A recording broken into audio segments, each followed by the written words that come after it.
guys, it's Luke here and welcome back to another video. You join me today on yet another baking hot day here in the UK with this Mark 6 Golf R. Now I have featured, I think, one Mark 6 Golf R before. Epic cars, really enjoyed my experience, and actually the same with the Mark 6 GTI. I recently had my first experience in one of those. This car, however, is a bit of a beast, running 538 brake horsepower with an endless list of mods which have been done to it. So what we're going to do in usual fashion, I'll introduce you to the owner, Brandon. We'll have a walk around the car before going out and having a lot of fun in this 538 brake horsepower Mark 6 Golf R.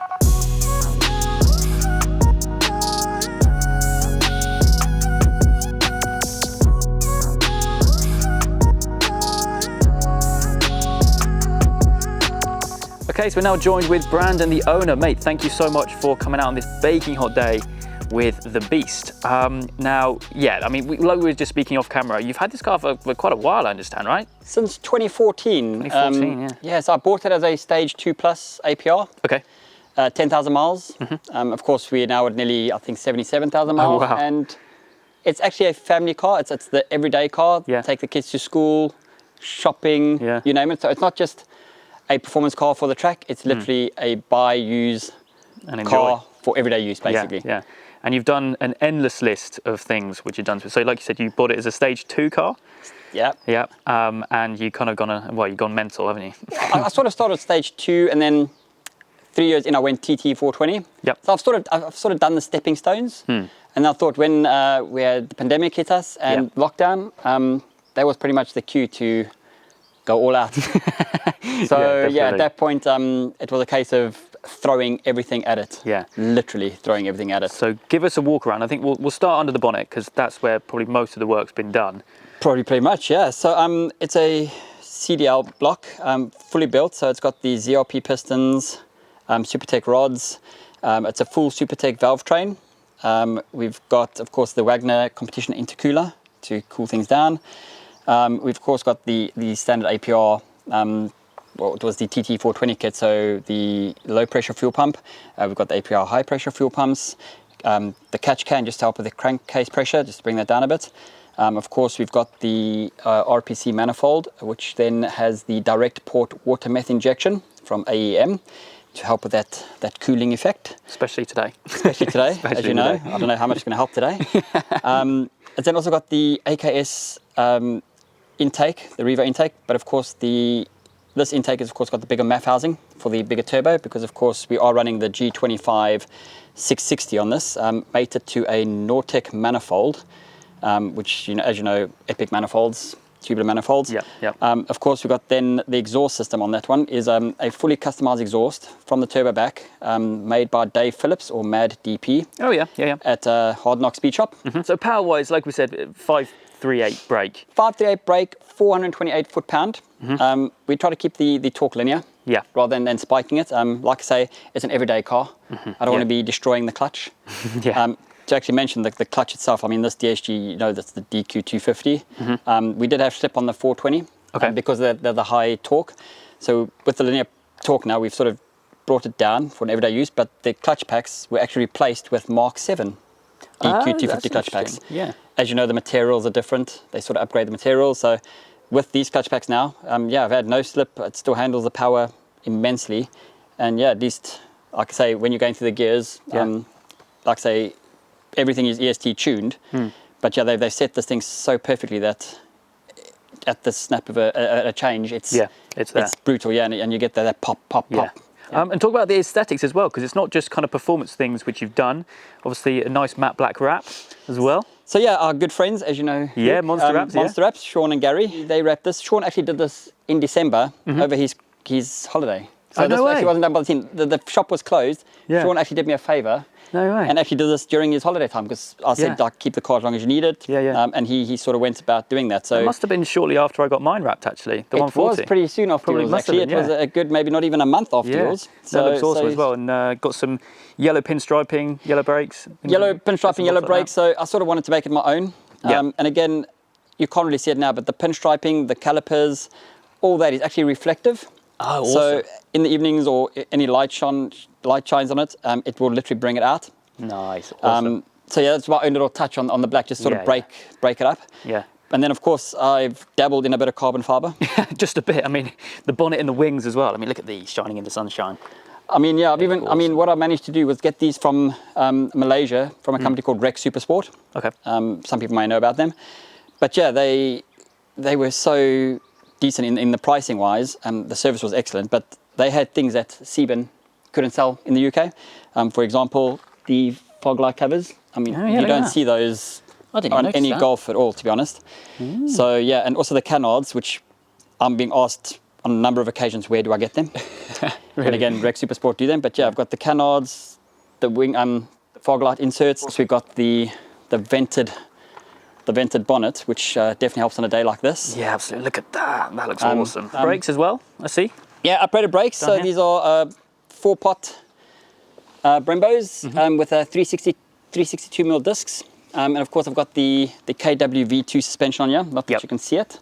Yeah, true. And you're saying it's meth injected as well, so you've got the big old tank in the boot. Oh, yeah. When people said go big or go home, well, clearly I went with go big. Look at the size of that meth tank.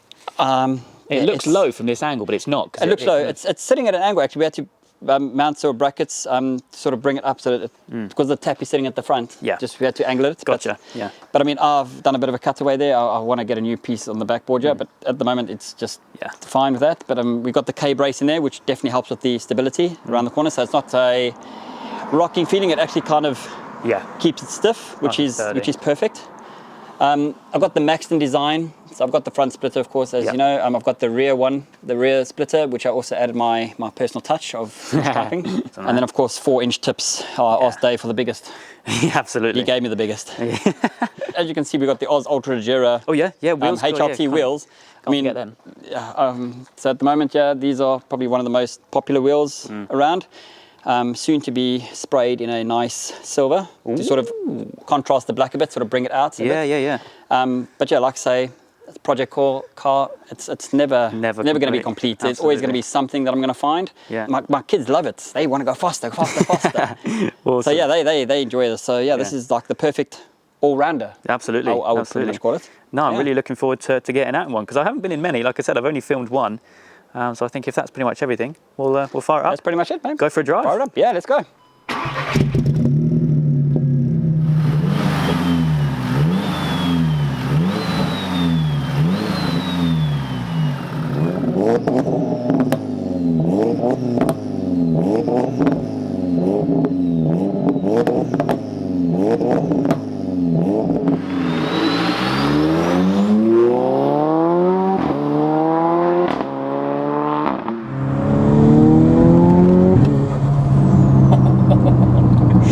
Turbo is like louder than the exhaust. It's that humming. It's like going to take off like an aeroplane. You're like ready for the runway.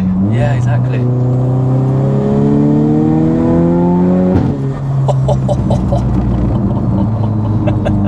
It's a whole lot of fun. This is like. Yeah. There's so many noises. That's the thing. It keeps you on your toes. Like, but just hearing them all, like it. The thing is, probably when you hear everything is literally when you hear something that's not familiar. You instantly know, okay, has something gone? Yeah. Which I suppose helps in a way, because you sort of so attuned to all the noises.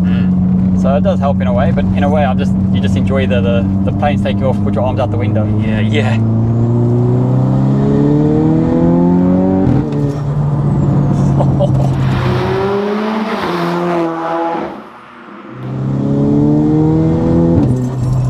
If you just wants to take off. Yeah.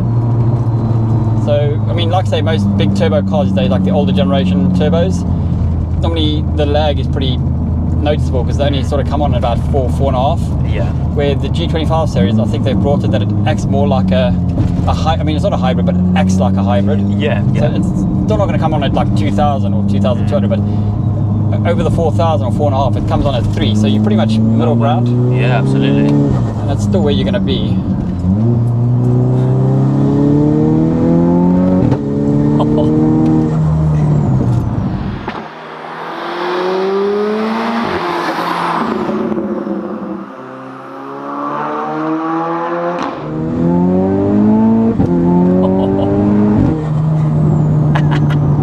This thing is, it's It's a dangerous toy, this. Yeah, it could get you into some trouble. I mean, my dad came over from South Africa when they came to visit, and I didn't even have the G25 yet. I had the 420. Yeah. And he drove, and he was like, "Yeah, this will get you into trouble." Yeah. I was like, "Yep, I know." Talking about the turbo, actually, you're thinking of going bigger? You know, you can never really stay on one sort of level. So yeah, I am thinking of going bigger. Probably, I want to enjoy it this year. Go with us coming out of lockdown, hopefully tomorrow. Yeah. I want to enjoy it more. Get it to track this year, Santa Pod. Yeah. But then what I want to do for probably the first half of next year is upgrade to the G30 770 or the G30 900. I believe it's a direct replacement on the housing for the Nordic manifold.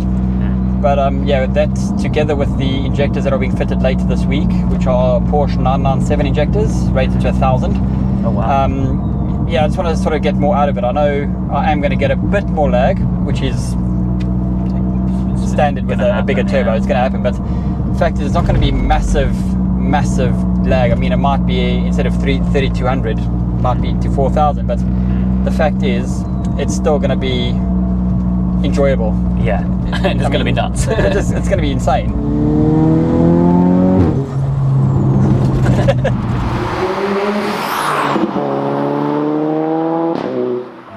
When you've had the car for so long, you kind of you see how it's developed, and you run it for a bit like that, and you go for more, and I mean, this is obviously going to be a car which you keep for the long term. Yeah, this is like you say, the Mark 6R. I mean, you don't find them. They're becoming a rarity. Absolutely. Like your classic cars, like you look at like the Mark 4 R32. It's like it's a statement. Yeah. So the same is with the 6R. I think when I was looking at it, there are only 630 or 50 registered 6Rs on the road still. Wow.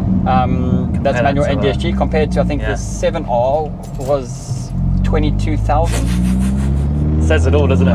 Before I had this car, I actually had a Mark 6 GTR. That's you. Nice. So I had, it was a 2-door. Yeah. So, or 3-door as we call it. But I mean, then I had my daughter when she was a baby. We had her in this car, and I physically couldn't get in the back seats and try get her out and everything. Yeah. So I said to the missus, okay, I'll get a family car. I'll get a family car. Get something a little bit more practical, just with more doors. I left home with my 3-door.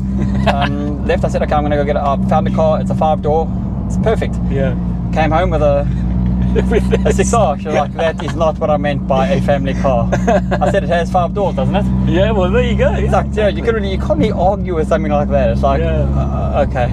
Natural progression though, isn't it? Oh, natural progression. But I mean, she does take the piss out of me and say, like, your car's in the shop more than it's on the road.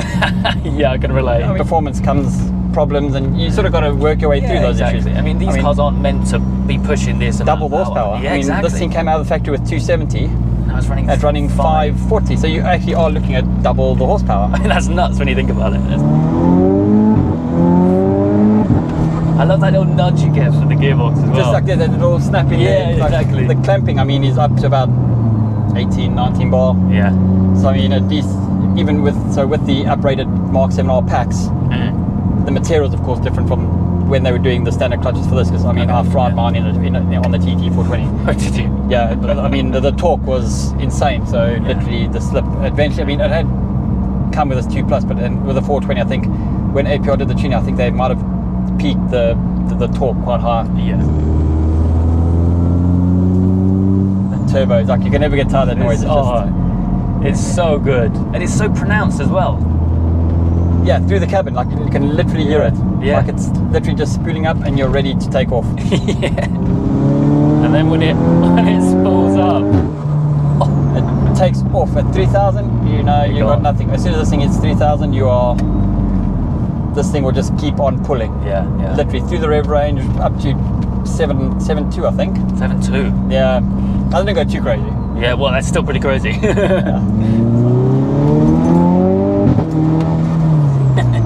Anyway, I think that's going to wrap things up from me today. It's so hot today that my GoPros in the windscreen are literally overheating. No joke, literally overheating. But mate, it's been a pleasure to get on this thing. It's an awesome setup car, and definitely shed some light on the Mark 6 kind of capability, because so many people just overlook them, I think. Yeah, like I say, very, very rare that you find. I mean, I have seen, like say, a few people are doing the Mark 6s now, but maybe next time I see you, new setup. Yeah, definitely. Well, once it's all done, and go back on from there. Definitely, yeah, have some fun again. But Mate, no, thanks again. And no, it was awesome to finally meet up. And No worries. of course, like we always do, I'll put Brandon's Instagram link down in the description down below for you guys to go and check out. But for me today, that is it. I hope you guys have enjoyed. If you have, please do make sure you leave a like and make sure you subscribe for all the adventures still to come.